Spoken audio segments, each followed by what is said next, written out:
제가 어제 하루 종일 재판이 있어갖고 예, 상속 관련해서 다음 주에는 이원 관련이시죠? 네, 알겠습니다. 진정하시고요. 판사 생활을 17년 하고 부장판사까지 됐는데 부장판사 2년차 월급이 1,000만 원이 안 됐어요. 자문하고 있는 회사를 오늘 가서 관리를 좀 하려고 몇 군데 갈 계획이었거든요. 동방신기 김재중님이 운영하는 인코드, 그리고 3Y 코퍼레이션이라고 김계란님, QWER, 진용진님 이런 유튜버들이나 아이돌이 소속돼 있는 회사도 갈 겁니다. 바쁜 하루가 될 것 같습니다. 집이 되게 좋네요. 여기 앞에 청담이더라고요. 이사 온 지 얼마 안 됐어요. 제가 법원 판사로 오래 근무하다가 3월부터 변호사로 근무하고 있습니다. 회사가 이쪽으로 옮겨지면서 최근에 이사했는데 왜 강남 하는지 알겠더라고요. 원래 그러면 판사 생활하다가 보통 변호사로 바뀌시는 건가요? 아니요, 꼭 그렇지는 않고 네. 판사님들이 90% 이상은 정년까지 가는 걸로 바뀌었어요. 요즘에. 아, 그래요? 분위기가 아주 옛날에는 사법연수원 시스템, 지금 로스쿨 바뀌었거든요. 그래서 예전에는 1,000명 정도 만약에 사법연수원으로 들어가면 그 중에 100명은 판사, 100명은 검사, 나머지는 변호사 이렇게 됐거든요. 제가 연수원 다녔을 2007년도에는 상위권 성적이 있는 사람들이 판사 지원을 많이 했어요. 그럼 공부 진짜 잘하셨겠네요. 아마 운이 좋았죠. 근데 요즘에는 제도가 다 바뀌어갖고 바로 로스쿨 졸업하고 판사가 될 수는 없어요. 최소한 5년, 7년, 10년 경력을 쌓아야지만 판사가 될 수 있기 때문에 지금은 변호사 하다가 판사 하는 게 더 많죠. 판사 생활을 17년 하고 부장판사까지 됐는데 부장판사 2년차 월급이 1,000만 원이 안 됐어요. 판사 생활 17년 한 사람보다 변호사 대형 로펌에 처음 들어간 사람이 월급이 더 많긴 하거든요. 물론 변호사와 판사를 일률적으로 비교할 수는 없지만 그러면 지금 변호사님은 대형 로펌에 들어가 계신 거예요? 그렇죠. 법무법인 바른이라고 변호사 회계사 합쳐서 한 300명 정도 되는 데니까 비교적 큰 데죠. 판사님 팬티는 처음 봅니다. 뭐 다를 거 없죠. 그럼 변호사 생활 하신 지 2년 됐다고 하셨는데 2년도 안 됐어요. 사실 1년 4개월. 경력이 없는 초짜 변호사분들보다는 수임료가 좀 높긴 해요. 그 대신 저한테 사건을 맡기면 제 일보다 더 최선을 다해서 뼈를 갈아 넣는, 뭐 어쨌든 간에 좀 맡겨주십시오. 갑자기 홍보를 요새 변호사들 다 어려워요. 어느 통계 보니까 한 달에 한 건 수임하는 것도 힘들다는 그런 얘기도 있어요. 그게 변호사가 많아서인가요? 아니면 사건이 없어서인가요? 사건도 예전보다 줄어들었을 수도 있고 변호사는 예전보다 훨씬 많아졌잖아요. 로스쿨 되기 때문에 잘 버는 변호사는 엄청 잘 버시겠지만 평균적으로 한 달에 한 건 수임한대요. 한 건을 예를 들면 550만 원이라고 해봐요. 사무실 임대료 내야 되죠. 기름까지 여러 가지 다 들어가면 순수하게 들어오는 돈은 힘들죠. 한 건에 그럼 보통 500만 원 정도 하는 거예요? 그거는 다 달라요. 보통 제가 듣기로는 서초동에서 간단한 사건은 그렇게 된다고 하는데 저희 같이 대형 로펌은 그거보다는 수임료가 높고요. 몇십억짜리도 있고 몇억짜리도 수임료가요? 예, 그만큼 어렵고 힘들고 품이 많이 들어가는 사건이니까 수임료는 사실 일률적으로 정할 수는 없는 것 같아요. 정말 그럼 유명한 변호사님들은 돈을 진짜 많이 버는 거네요. 제가 들은 분은 빌딩 사신 분들 많이 있어요. 변호사분이 네, 네. 예전에 저희 선배님들 보면은 1년에 100억을 벌었다는 그런 분들도 계시는데 요즘에는 그런 분들 뭐 거의 없는 것으로 알고 있습니다. 판사 생활 하신 게 변호사 생활에 좀 도움이 되는 것도 있는 건가요? 그럼요. 검사도 마찬가지고 판사도 마찬가지고 사람들이 전관이고 이런 얘기를 하는데 친했던 판사한테 뭐 전화해갖고 이런 건 제가 보기엔 없습니다. 그리고 그건 불법이고요. 제가 한 달에 100건 정도를 처리했던 것 같아요. 케이스를. 판사들 하면서. 그게 1년이면 1200건이잖아요. 17년을 했으니까 2만 건이 넘겠죠. 그렇게 많은 케이스를 다뤄본다면은 당연히 어떤 상황에서 어떤 법리가 중요하고 판사가 재판할 때 어떤 마음으로 하는지 그런 걸 알 수가 있잖아요. 그런 경험이 중요한 것 같아요. 상담을 하다 기록을 받아서 이렇게 읽다 보면은 판사 때 버릇이 있어서 딱 결론이 머릿속에 탁 튀어나와요. 네. 판단하는 습관이 돼 있는 거죠. 그래서 상담할 때 선생님 요거는 재판부에 가면 이런 식으로 볼 수 있기 때문에 좀 어렵습니다. 이렇게 얘기를 하고 그런 어떤 자질이나 능력이 있으니까 의뢰인 입장에서는 좀 더 신뢰가 갈 수도 있는 게 사실이에요. 어떻게 보면 판사 출신 변호사님한테 수임을 맡기는 게 좀 더 도움이 되기도 하겠네요. 예, 근데 수임료가 좀 더 비쌀 수도 있고 케이스에 따라서 복잡하고 어려운 사건이 아니라면은 적절한 수임료를 받는 펌이나 변호사님한테 맡겨도 좋을 것 같습니다. 진짜 잘 알아보고 하셔야 돼요. 많은 문제들이 생기는데 변호사들이 뭐 돈만 받고 잠적한다, 전화하면 콜백도 없이 그런다. 제가 상담하면은 의뢰인들이 그런 얘기들을 많이 하더라고요. 수임할 때는 막 사탄발림으로 사건 잘해주겠다 그러더니 착수금 받고 나서 연락도 안 되고 전화도 안 되고 그런 경우가 실제 많이 있다 그러더라고요. 사실 변호사가 많아진 것도 문제지만 박리담회식으로 광고 많이 해서 싸게 유치한 다음에 별로 신경을 안 쓰는 거죠. 특별한 건가요? 상담을 엄청 많이 하거든요. 오전에 2건, 오후에 3건 이 정도 하면은 목이 다 쉬고 그래서 목 아픈데 작두 콩차가 좋더라고 이걸 항상 싸가지고 다닙니다.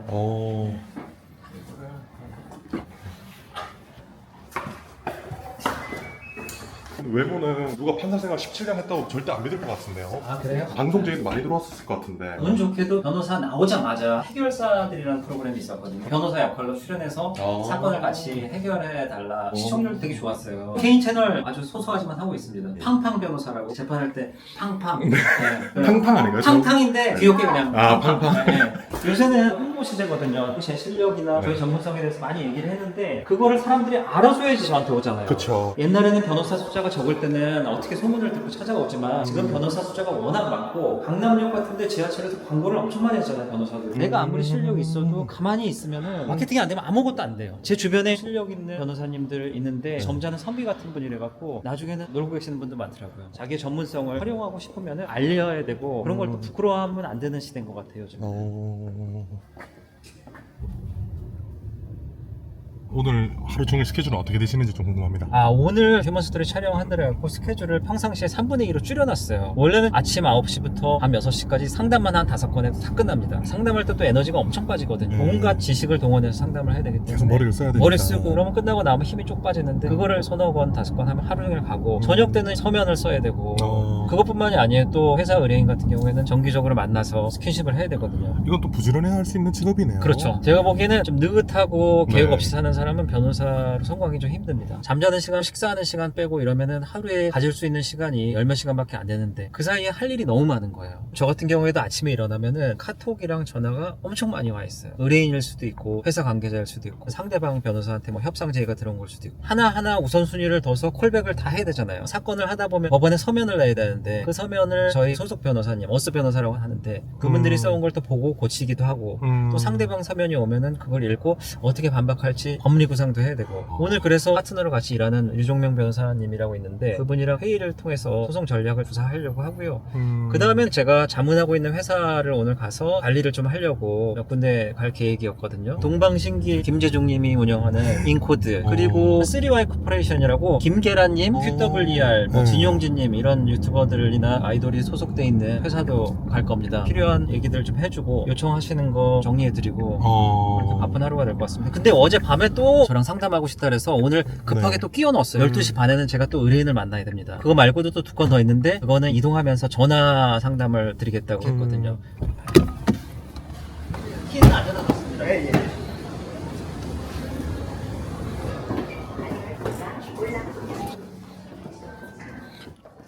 회의실이 이 한층 전체를 쓰니까 엄청 크죠. 아, 여기 전체 다 쓰는 거예요? 아, 되게 예쁘게 잘 돼 있네요. 저도 한 번씩 와서 회의해도 되나요? 아, 저를 통해서 하겠죠. 아이고, 우리 유종명 변호사님. 유종명 변호사님이 저처럼 법원에서 부장판사까지 하시고 형은 18해 형이라고 하신 거예요? 네.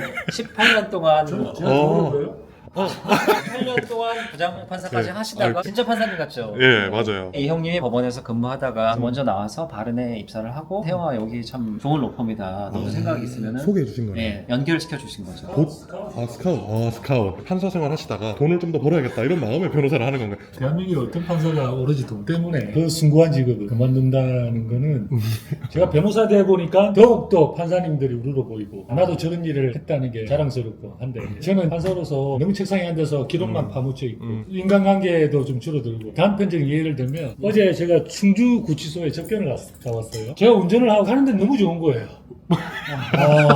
이 산도 보고 이 평일에 판사들은 8시, 9시 출근하면 사무실에 앉아서 야근하면 10시, 11시까지 계속 기록만 보고 사무실에 앉아 있는 거예요. 판사분들도 야근하시는 거예요? 판사가 일이 엄청 많아요. 제가 아까 말씀드렸듯이 한 달에 100건 내외를 처리를 하려면은 기록이 이만큼이거든요, 한 건에. 10시 정도까지는 밥 먹듯이 야근을 한다고 보면 돼요. 근데 저는 변호사 해보니까 더 일을 많이 하는 것 같아요. 근데 그 일이 판사 때보다는 좀 다이내믹한 일인데 예를 들면 판사는 앉아서 계속 기록을 보고 판결하고 쓰고 분석하고 이런 건데 변호사는 하는 일의 반 정도가 외부 활동이에요. 사람 만나는 일이 반 정도인 거예요. 이런 법무법인 회사는 변호사분이 잘 돼서 성공해서 이런 회사를 차린 겁니까? 그렇죠. 이게 초기에는 법률사무소로 시작됐는데 그때는 3분이었나? 몇 명 안 되는 규모로 시작했다가 이게 엄청 커지는 거예요? 네, 계속 매출이 올라가면은 일은 많은데 그 일을 할 변호사는 적지 않습니다. 계속 변호사를 뽑겠죠. 그러다가 이렇게 늘어난 거겠죠. 규모를 따지면 10위 안에 충분히 들고 실력으로 따지면 제가 보기에는 우리나라 넘버원. 왜냐면 이렇게 훌륭한 유종명 변호사님도 계시고 네. 넘버원 혹시 아니라고 막 소송 들어오고 이런 건 아니겠죠? 어? 아니 그건 뭐 우리의 주장입니다. 소송은 우리 일인데 뭐 이러면 해. 이러면 더 좋죠. 아, 더 좋아. 우리는 소송을 즐깁니다. 뭐 요새 사실 일이 재밌어요. 신이 날 때가 있어요. 결과가 좋거나 의뢰인이 되게 기뻐하거나 이럴 때 잔잔한 기쁨이 좀 있는 것 같아요. 이 변호사로서의 일이. 금융 치료가 조금 되는 거 아닐까요? 맞습니다. 변호사분들도 그 개인 시간이 좀 있나요? 그러니까 주말이나 이럴 때 좀 쉬나요? 저는 시간이 없어서 식사를 거의 샐러드를 많이 해요. 주스 같은 거 마시고 주말 일요일 날 같은 때만 조금 시간 있지 일요일 날 또 클라이언트가 골프 치자려면 또 가야 되고. 형은 어떠세요? 토요일, 일요일 중에 하루는 나와서 일을 하고 있습니다. 평일에 재판을 간다. 반나절 그냥 날아가요. 서울 건이도. 재판이 뭐 춘천이나 부산이나 이런 데 재판이 있으면은 하루가 다 날아가죠. 평일에는 시간이 별로 없어요. 좀 있으면 이제 그럼 12시 반부터는 또 이제 의뢰인 미팅이 있는 거예요? 네, 저는 12시 반에 회의 잡혀있습니다. 형님도 1시까지 재판 어디 재판이에요? 남부지방. 남부지방 그거. 밥 먹고 바로 움직여야 되네요. 바로 움직여요. 밥 먹는 시간이 10분밖에 없어요 거의. 일반적으로 재판은 오전에는 10시에 시작하고 오후에는 2시에 시작합니다. 근데 이렇게 그러면 점심 드시면 저녁은 언제 드시는 거예요? 저녁은요? 저녁은 뭐 일해야죠. 풀 재판이 2시부터 6시까지 풀로 있거든요. 그러면 일할 시간이 없잖아요. 페이퍼워크는 이제 할 시간이 없으니까 가서 재판하는 것도 큰 일이죠. 그것도 중요한 일이고. 내가 요새 나 진짜 신기한 게 언제 정말이니? 40분까지 가야 돼. 지금 어디 가시는 거예요? 회의 들어가려고 합니다. 네, 이러시죠. 변호사가 의뢰니까 비밀 특권이 있기 때문에 회의 내용은 저희가 오픈할 수가 없습니다. 잠깐 회의 들어갔다가 30분 정도 하는 건가요? 30분에서 1시간. 안녕하세요.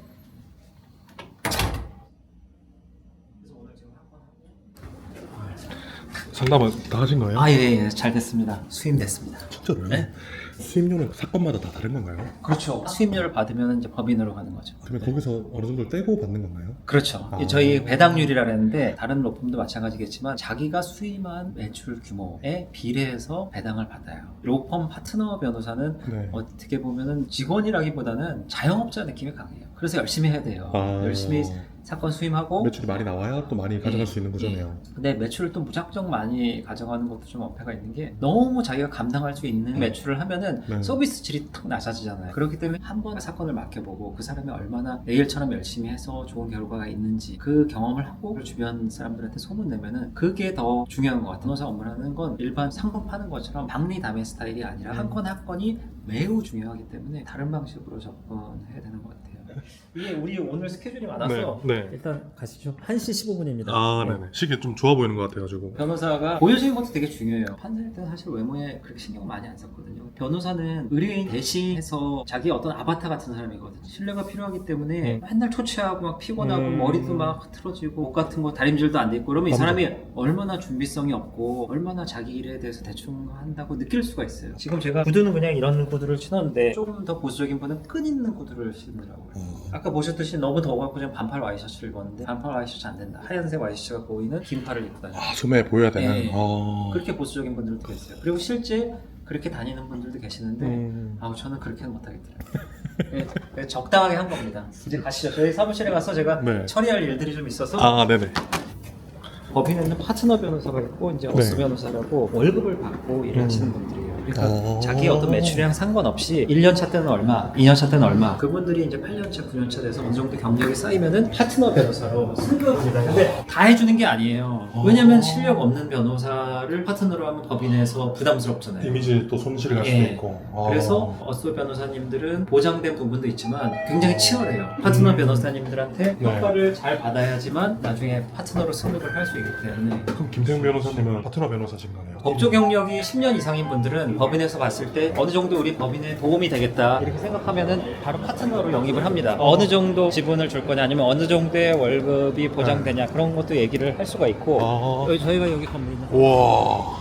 이게 바른 법무법인이에요? 어쨌든 간에 로펌이란 것도 자본주의 기관이거든요. 그런 로펌에서 변호사를 영입할 때 본인들한테 손해보는 그걸 할까요? 거래를? 안 하죠. 그러니까 이 사람한테 이 정도 투자할 가치가 있다고 내부에서 철저히 논의를 하고 그게 검증됐을 때 그 사람을 영입을 하거든요.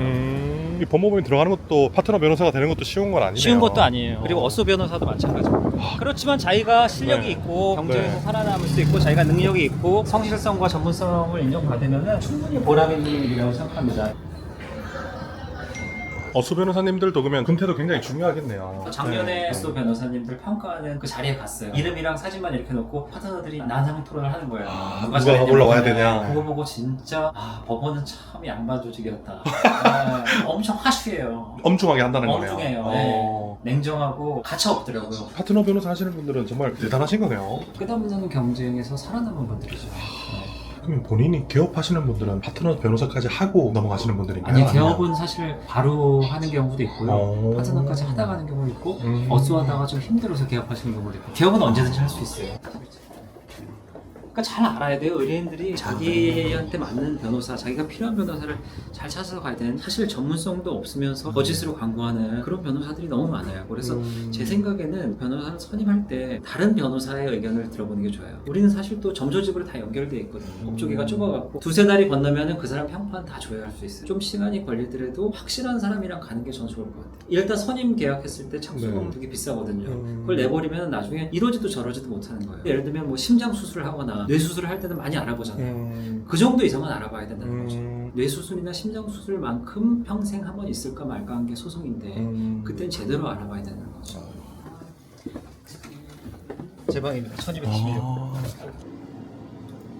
나는 판사가 돼야 되겠다. 네. 라는 꿈이 있었던 건가요? 전혀 없었습니다. 고등학교 때까지만 해도 제 꿈은 원래 공학자였어요. 로봇 같은 거 만드는 거 좋아하고 네. 그래서 서울대 기계공학과를 갔거든요. 고등학교 때는 좀 공부 잘한다고 생각했는데 과학고 나온 애들이 엄청 잘하는 거예요. 저희 과에서 그래서 제가 거의 성적이 뒷자리니까 아 진짜로? 네, 자존감도 너무 상하고 그래서 공학이 나랑 좀 안 맞는가 보다 네. 이런 생각을 했고 그 와중에 음악을 좋아해갖고 그때 가수가 되려고 막 오디션도 보고 그랬었어요. 공부에 다 몰입은 안 하셨네요. 네, 음악도 하고 네, 공부도 네, 하고 하셨네요. 음악도 잘 안 됐어요. 데모테이프 만들어서 기획사에 도전을 했는데 음악이 좀 별로다. 그러다가 엠넷이라는 데서 VJ 시험 보라 해갖고 그거 한번 보고 아 도전을 많이 하셨네요. 도전 이것저것. 근데 그건 됐어요.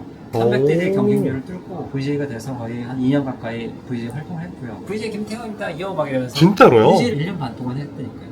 아 그럼 판사 하시기 전에 별별 걸 많이 도전하셨네요. 그렇죠. VJ도 네. 하고 변리사도 하고 그때 VJ 할 때 같이 지원한 도전자가 하얀 거탑의 김명민 씨였어요. 네, 알죠. 그 형님도 같이 저랑 지원해서 제가 법부 그 형님 떨어지셨어요. 그렇게 하다가 공대를 졸업해서 이제 뭘 할 것이냐 고민이 되던 와중에 어느 날 내일부터 출근하지 마라 끝났다 이렇게 네. 통보를 받고서 이게 사회가 무섭구나 법 공부를 하게 됐어요. 음악도 좋아하긴 했지만 내가 잘하지는 못한다 이런 걸 느끼니까 잘하는 거랑 좋아하는 거랑 좀 달리해야 된다. 내가 잘하는 거 뭐냐? 나는 네. 되게 논리적이고 끈기가 있다. 그러면 전문직 시험을 봐야 되겠다. 신림동에 가서 공부를 네. 시작했는데 주변에 보니까 고시낭인이라고 막 10년씩 공부했는데 떨어진 사람들 많고 이거 좀 위험하다. 딴 걸 해봐라. 공학을 전공했으면 변리사도 괜찮더라. 실제 그 당시 연봉 변리사가 1위였었어요. 그래서 변리사 시험에 도전하게 됐고 김현장 법률사무소에 변리사로 들어간 거예요. 거기서 일을 하다 보니까 변리사가 있고 거기 또 변호사들 있잖아요. 변호사가 주된 포지션이었거든요. 변리사는 좀 소수고 되게 부러운 거예요. 변호사 월급도 더 많고 다양한 일을 할 수 있고 그래서 다시 나와서 사법시험을 공부를 했고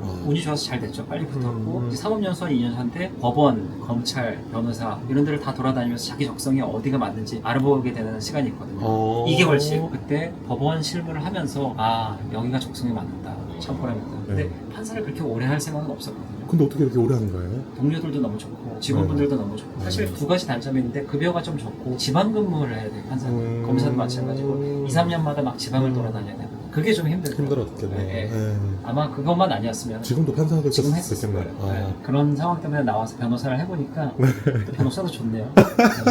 서울대 나오셨고 변리사도 하셨고 판사까지 하셨잖아요. 네네. 분명히 잘하는 것도 있었겠지만 엉덩이 붙이고 앉아서 열심히 했던 끈기가 있었을 거잖아요. 네네. 타고나는 건가요? 아니면 버티는 건가요? 어떤 식으로 해야 그런 끈기를 얻을 수 있는 건가요? 좀 타고나는 것 같아요. 저는 유독 어렸을 때부터 엉덩이 붙이고 앉아있는 거 막 10시간도 그렇게 안 힘들더라고요. 근데 저희 남동생 보면은 한 15분 있으면 막 돌아다니고 냉장고 한번 열고 청소하고 화장실 가고 그러더라고요. 공부는 일단 어느 정도 장시간 앉아있는 네. 거가 필요하고 좀 꾸준함이 필요하거든요. 이게 단기간 싸움이 아니기 때문에. 저는 그렇게 공부를 좋아했던 것 같진 않아요. 남들보다 잘 참고 그 공부를 통해서 얻는 결과, 사법시험 합격, 서울대 합격, 변리사 합격 이런 것만 생각하고 매일 버텼지 어떤 사람은 공부가 재밌어요 이러는데 저는 그냥 하루하루가 너무 지겨웠어요. 처음에 서울대 합격했을 때 그 기쁨이 되게 컸고 거기에 약간 중독이 된 것 같아요. 열심히 해서 짠 해갖고 딱 이루고 네. 연리선 시험도 붙고 잘 돼서 됐는데 우리나라에서 제일 어려운 시험이 뭐냐 그 당시 사법시험이었거든. 이것도 내가 해보자. 그래서 딱 이뤄내니까 나는 제 원하는 건 뭐든지 할 수 할 수 있는 사람이다. 예, 그런 느낌이 들었고 지금 이제 나이가 들다 보니까 그런 식의 인생은 고통이 길고 기쁨은 짧아요. 1, 2년 안에 되는 게 아니잖아요. 그걸 통해서 잃은 게 되게 많았거든요. 예를 들면 눈 되게 안 좋아지고 허리 디스크 생기고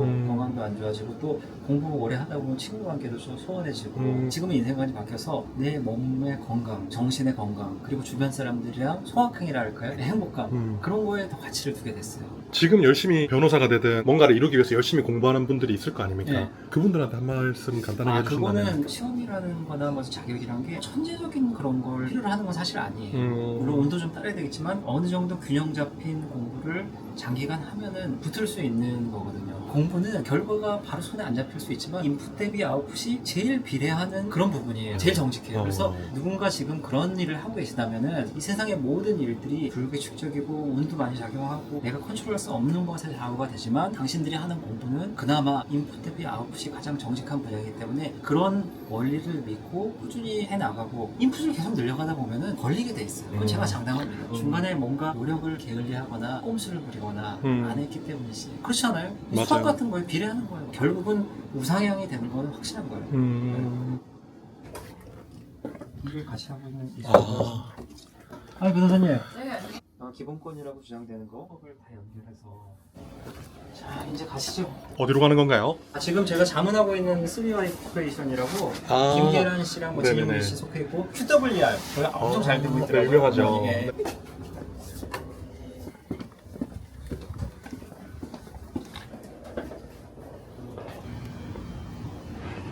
매니저님 제가 멀리 갈 때는 매니저님 섭외를 하거든요. 왜냐면 변호사는 굉장히 전화도 많이 오고 중간중간 수시로 확인할 게 너무 많거든요.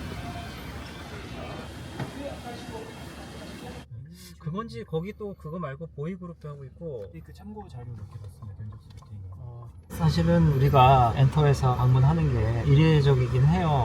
왜냐하면은 다 이메일로 궁금한 거 물어보고 온라인상으로 하지 직접 만나는 게 되게 옛날 방식이에요. 근데 저는 그런 옛날 방식을 좀 추구하는 게 너무 좀 사무적이랄까? 사람 사는 세상인데 그래서 가능하면은 시간이 되면은 자주는 아니더라도 분기별에 한 번 아니면 6개월에 한 번이라도 자문하고 있는 클라이언트 회사에 가서 어려운 점은 없느냐 애로사항은 없느냐 이렇게 물어보는 게 영업의 노하우라고 생각합니다. 많은 사건들을 겪다 보니까 사람들에 대해서 좀 냉소적이 되고 성선설, 성악설이 있으면 성악설에 가까워지는 면이 좀 있어요. 예를 들면 제가 이혼 재판을 오래 하잖아요. 그럼 주변 사람들이 다 이혼한 사람들밖에 안 보이고 제가 이혼 재판을 오래 하니까 이혼 상담을 많이 해요, 친구들도. 그러면 이 부부도 문제가 있네? 저 부부도 문제가 있네?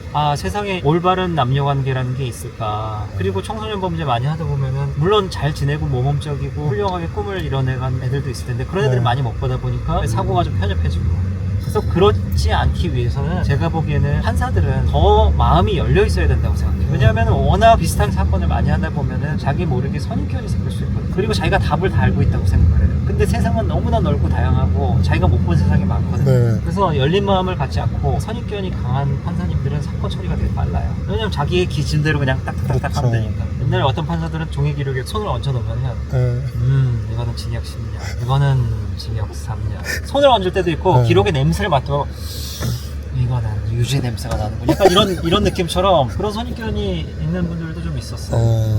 열린 마음이 정말 중요한 거네요. 이거는 변호사한테도 어떻게 보면 좀 필요해요. 법조인들한테 필요한 것 같아요. 물 드시지 마시고 작두콩차 드세요, 변호사. 맞아, 작두콩차 가져와서 네, 하나도 안 작두콩차. 마셨네. 작두콩차 광고 들어오는 건가요? 주변에 혹시 작두콩차 마시는 분 들어보셨어요? 작두 타는 분은 봤어요. 제가. 여기가 이제 QWR. 소속사 있는 거. 네, 여기 있네요. 저희 휴먼스튜디오에 출연하셨던 진용진 씨가 여기 있네요. 김계란 씨하고 같이 이렇게 있는 것 같습니다.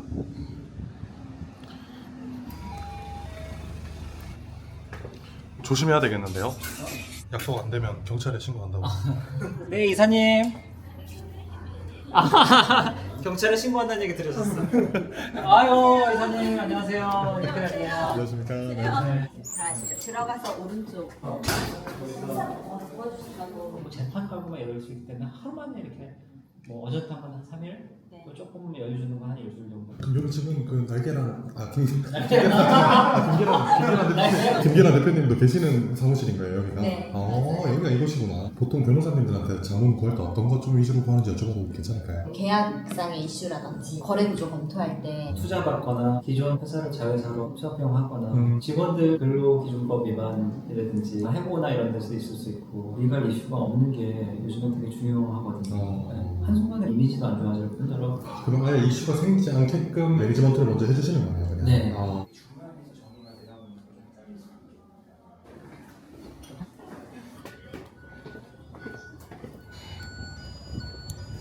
지금 이제 어디로 가시는 거예요? DRX라고 우리나라 게임 회사 중에 굉장히 큰 데예요. 부대표님이 선수 계약서 관련해서 상의할 게 있다고 하고 거기는 사실 제가 변호사로 나오자마자 자문을 시작하게 된 오. 법인이고 굉장히 애착이 많이 가는 어. 가족 같은 회사예요. 아이고 저 아니 너무 귀엽네. 받았습니다.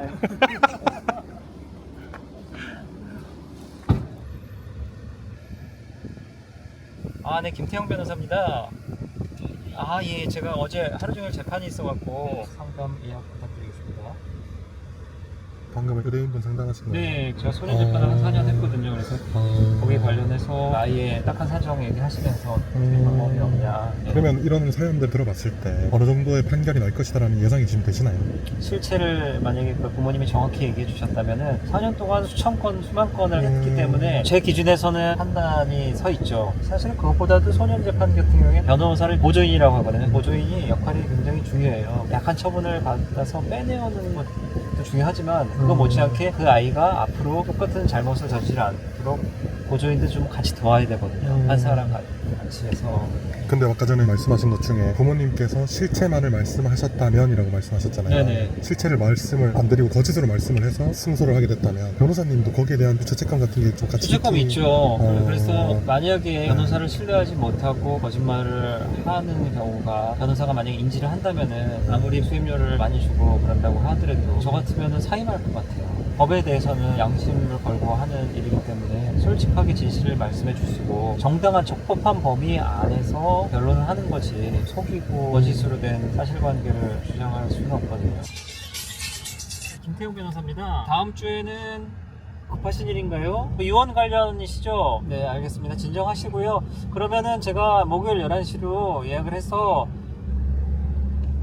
상담 전화할 때 감정을 호소하시는 분들도 많겠네요. 그렇죠. 이분은 감정이 격앙되어 있으시고 민사 형사는 변호사의 기본이고 가정 문제, 이혼, 상속, 유언 그리고 청소년 문제 다 가정의 문제잖아요. 감정을 다루는 부분이 많고 법으로 기계적으로 일도양단 할 수 없는 그런 부분이 있는 분야예요. 또 하나는 IP 엔터 변리사를 했으니까 특허 상표 저작권 이런 것도 있고 거기 플러스 엔터 3와이드 가고 인포드 네. 가고 힙합 레이블도 많이 하고 이 두 개가 다른 것 같으면서도 좀 같아요. 철저한 법 논리보다 감정이 되게 많이 개입돼 있더라고요. 전속계약 해지도 사실 소속사 대표와 아티스트와의 감정 싸움. 변호사가 법 전문가의 역할도 있지만 사실은 협상자, 의견을 조율하고 이런 역할도 꽤 많이 하게 됩니다.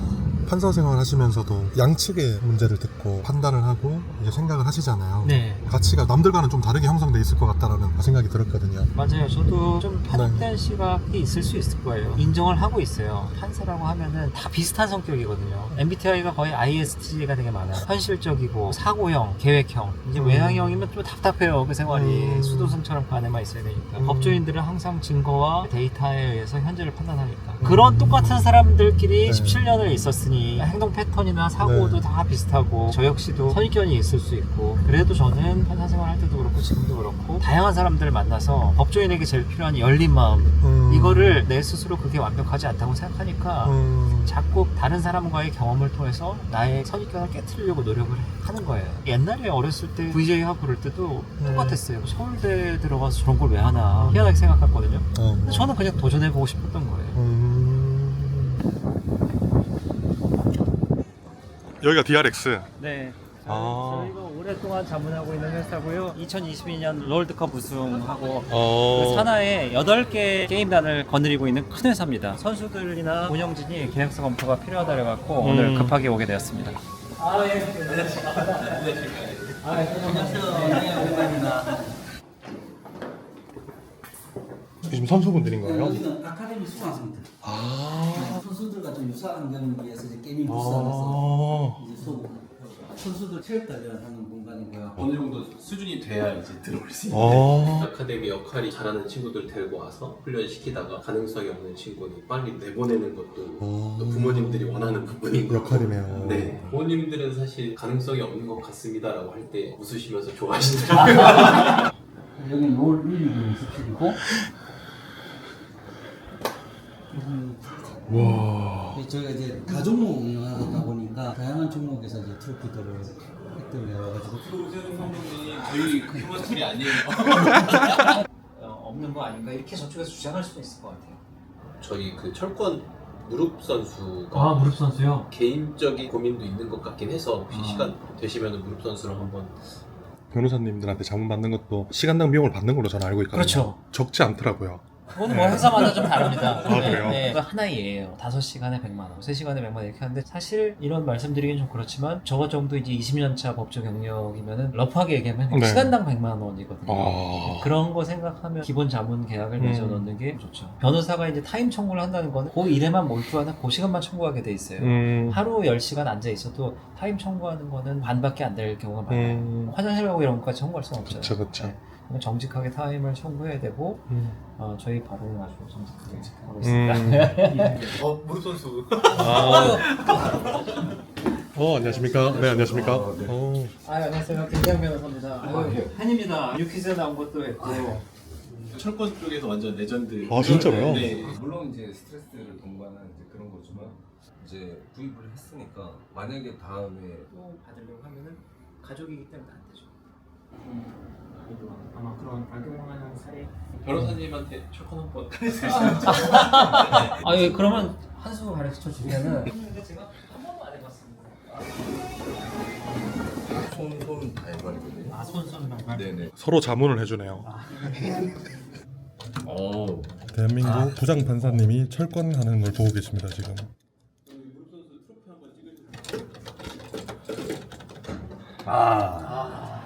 진 건가요? 스트레스 받는데.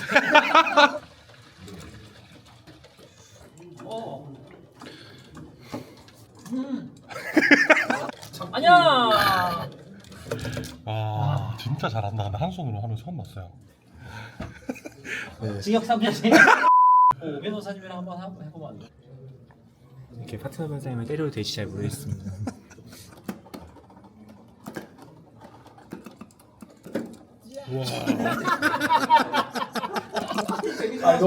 진심으로 방금 진심으로 좋아하시는데. 회사에서 봅시다. 이기신 소감이 어떤가요? 통쾌합니다. 수고하십시오. 고맙습니다. 네, 감사합니다. 다음 스케줄이 어디라고요? 인코드 엔터테인먼트 김재종님이 하는 회사인데 30분이면 끝날 것 같아요. 뭐 큰 문제는 없는 거죠? 예, 바로 연락 주세요. 비싸. 아, 진짜 오랜만이다. 네.